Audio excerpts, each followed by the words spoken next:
এই আলিয়া মাদ্রাসায় আমি ব্যক্তিগতভাবে আমার সাথে আরো যারা আছেন প্রশিক্ষণে অনেকেই আমরা এখানে মামলা করেছি, অনেক মামলা এখানে করেছি, দীর্ঘদিনই মামলা করেছি।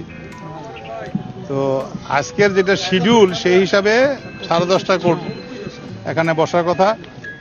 সেই প্রেক্ষিতে আমাদের মাননীয় বিচারক যিনি আছেন, ওনার স্টাফ এবং প্রসিকিউটিং আমরা যারা আছি সবাই আমরা অ্যাকর্ডিংলি রওনা দিয়েছি। রাস্তায় কিছু প্রতিবন্ধকতার কারণে একটু দেরি হয়েছে আমাদের এসে পৌঁছতে।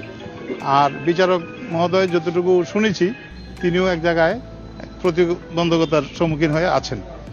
আমরা অপেক্ষায় আছি যে উনি এখানে হয়তো আসবেন। আর আমি যেটা বলবো সেটা হলো যে নিশ্চিতভাবে বা অবশ্যই এই মামলাটার যেই পর্যায়ে আছে, এখন জামিন শুনানির পর্যায়ে আছে, এটা নিষ্পত্তি করার জন্য প্রসিকিউশন আন্তরিক, আমার জানা মতে আমাদের মাননীয় বিচারকও আন্তরিক। আসামি পক্ষ থেকে যেভাবে আগ্রহী ছিলেন আমরা সেটাকেও অ্যাপ্রিসিয়েট করি যে উভয় পক্ষ মিলে এটা একটা নিষ্পত্তি হোক, সেটা ওনারা যেভাবে চায় আমরাও চেয়েছি, আমরা চিন্তা করেছিলাম এবং আমরা বিশ্বাস করতাম যে আজকে নিশ্চয়ই এটা একটা নিষ্পত্তি হবে। সেই অপেক্ষায় আছি এখন পর্যন্ত। যদি প্রেক্ষাপট পরিস্থিতি সৃষ্টি হয় আমাদের পক্ষ থেকে এখনো রেডি আছি।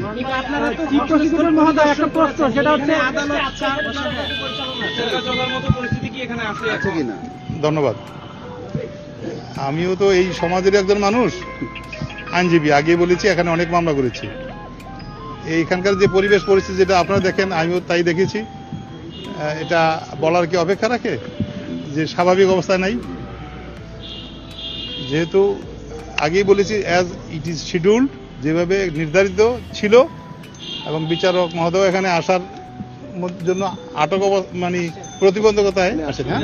আচ্ছা, যে এটা আপনাদের দৃষ্টি আকর্ষণ করছি, ইতিমধ্যেই মাননীয় বিচারক মহোদয় এখানে উপস্থিত হয়েছেন।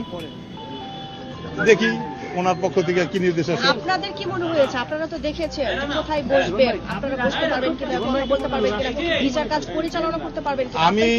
আমি স্বাভাবিকভাবেই বলবো, আমি একজন রেশনাল বিইং, এই দেশের নাগরিক, বিচার প্রার্থী তো সব বিচার প্রার্থীদের সাথেই আমি একমত হয়ে বলবো যে হ্যাঁ, স্বাভাবিক অবস্থা খুব স্বাভাবিক নাই, এইটুকু আপনারা যেভাবে দেখেন আমিও দেখছি।